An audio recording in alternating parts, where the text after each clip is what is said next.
சென்னையில் வரும் ஆகஸ்ட் 30 மற்றும் செப்டம்பர் 1ஆம் தேதி ஃபார்முலா 4 கார் பந்தயம் நடைபெற உள்ளது. இந்த நிலையில் இந்த கார் பந்தயத்திற்கு தடை விதிக்க கோரி அதிமுக சார்பில் உச்சநீதிமன்றத்தில் வழக்கு ஒன்றானது தற்போது தொடரப்பட்டுள்ளது. இதில் இந்த மனுவில் நிதி விவகாரம் மற்றும் கார் பந்தயத்திற்கான ஏற்பாடுகள் போன்ற விஷயங்களை முன்னிலைப்படுத்தி இந்த மனுவானது தாக்கல் செய்யப்பட்டிருக்கிறது.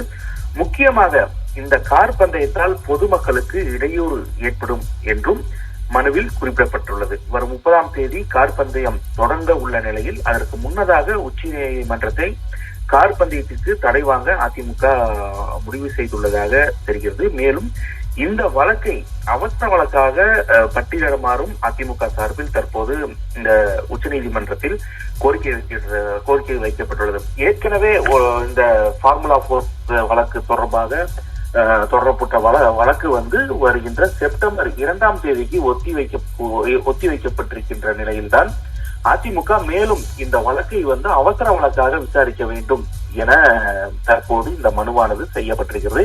இன்றும் நாளையும் உச்சநீதிமன்றம் விடுமுறை என்பதால் திங்கட்கிழமை தலைமை நீதிபதி சந்திரசூட் தலைமையிலான அமர்வில் இந்த மனுவை விசாரிக்கிறதுக்கான முன்னேற்பாடுகளை தற்போது அங்கு இருக்கக்கூடிய அதிமுக வழக்கறிஞர் பிரிவு செயல்படுத்தி வருகிறது.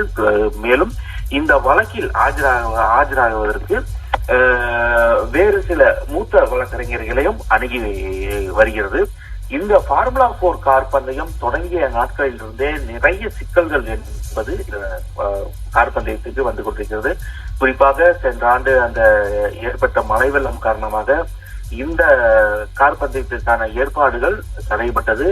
அதற்கடுத்து தற்போது இந்த கார் பந்தயம் நடத்துவதற்கான தேதி அறிவிக்கப்பட்டு அதற்கான வேலைகள் நடந்து கொண்டிருக்கின்ற சூழ்நிலையில்தான் ஏற்கனவே பாஜகவை சார்ந்த பாஜக தலைவர் அண்ணாமலை இந்த ஃபார்முலா 4 பந்தயத்திற்காக பல பேரிடம் ஸ்பான்சர்கள் என்ற முறையில் பணம் பெறுவதாக ஒரு குற்றச்சாட்டை வைத்திருந்தார்.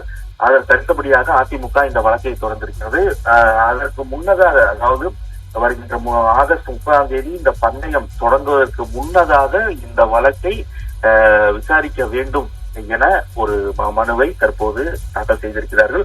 ஒருவேளை திங்கட்கிழமை உச்சநீதிமன்றம் இந்த வழக்கை எடுத்துக் கொள்ளுமாயின் இந்த ஃபார்முலா 4 பந்தயம் தொடர்பான கருத்துக்களை கேட்டு தமிழக அரசுக்கு நோட்டீஸ் அனுப்ப வாய்ப்புள்ளது.